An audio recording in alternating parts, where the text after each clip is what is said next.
የአዲስ አበባ ከተማ አስተዳደር የመንግስት ሰራተኛው ያለበትን የመኖሪያ ቤት ችግር ለመቅረፍ የተለያዩ ጥረቶችን ሲያደርግ ቆይቷል። የዚህ ጥረቱ አካል የሆነ ስምምነትም ከኢትዮጵያ ንግድ ባንክ ጋር ተፈራርመዋል። የስምምነት ፊርማውን የአዲስ አበባ ከተማ ቤቶች ልማት አስተዳደር ቢሮ ኃላፊ ወይዘሮ ቅድስት ወልደ ጊዮርጊስ እና የኢትዮጵያ ንግድ ባንክ ፕሬዝዳንት አቶ አቤሳኖ በጋራ አከናውነዋል። የስራ ኃላፊዎቹ ጉዳዩን አስመልክተው በጋራ በሰጡት መግለጫ ላይ እንደገለጹት ስምምነቱ የአዲስ አበባ ከተማ አስተዳደር እና የኢትዮጵያ ንግድ ባንክ በ2575 መርሃ ግብር የመንግስት ሰራተኞች የቤቶች ልማት ፕሮጀክትን በጋራ የማልማት ዓላማ ላይ የተመሰረተ ነው። የቤቶች ልማትና አስተዳደር ቢሮ ኃላፊዋ ወይዘሮ ቅድስት ወልደ ጊዮርጊስ እንደገለጹት የመንግስት ሰራተኛው 25 በመቶን የቤቱን ዋጋ እንዲቆጥብና ቀሪውን 75 በመቶን ከኢትዮጵያ ንግድ ባንክ በብድር በመገንባት ሰራተኞቹ በ20 ዓመት ጊዜ ውስጥ እንዲከፍሉት የሚያስችል ነው። አሁን ለየት የሚያደርገው ለመንግስት ሰራተኛው ቱ ዘ ስፔሲፊክ መንግስት ሰራተኛው 25 ከመቶ እንዲቆጥብና 75 ከመቶ ደግሞ ባንኩ ብድር ሰጥቶን ቤት መገንባት እንዲችል የሚያስችል ስምምነትን ነው የተስማማ ነው። ይሄ ብቻ ሳይሆን በዝቅተኛ የወለድ መጠን ለ20 ዓመት ከፍሎ የሚጨርሰውን ብድር ነው የተመቻቸልን። ለዚህም እጅግ በጣም ነው የምናመሰግነው። በመኖሪያ ቤት እጦት እየተቸገሩ የሚገኙ የመንግስት ሰራተኞች ፕሮጀክቱ ጥያቄያቸውን የሚመልስ ስለመሆኑም ተናግረዋል። ቤቶች በስፋትና በብዛት እንዲገነቡ ከማስቻል አንጻር የኢትዮጵያ ንግድ ባንክ መሪ ሚናውን ስለተጫወተ አሁንም ከተማችንን ስማርት ከማድረግ አንጻር ለህዝቡ የሚመጥንን ቤት ከመስራት አንጻር ወይንም ደግሞ ለህብረተሰቡ የሚያስፈልገውን ቤት ከመስጠት አንጻር ከመስራት አንጻር ከኛ ጎን ቆሞ ነው ይሄንን ብድር ያመቻቸልን። እጅግ በጣም ነው የምናመሰግነው።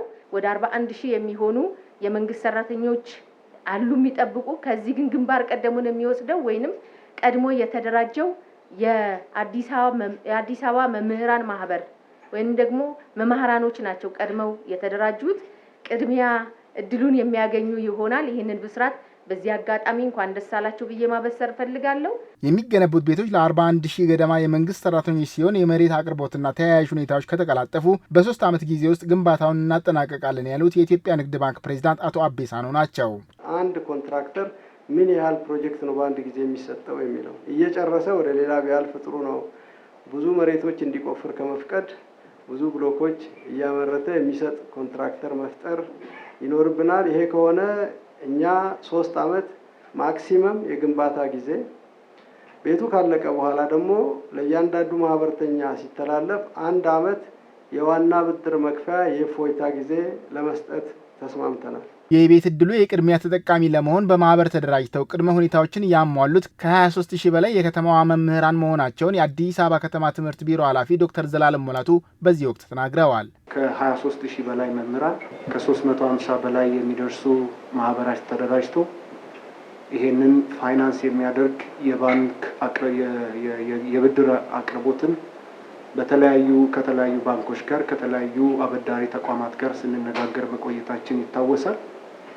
እነሆ ዛሬ ይሄ ምላሽ አግኝቶ የኢትዮጵያ ንግድ ባንክ 2575 በሚል መርሃ ግብር ለሁሉም ሰራተኞች ለመንግስት ሰራተኞች ለማበደር ዛሬ ብስራት ሰምተናል።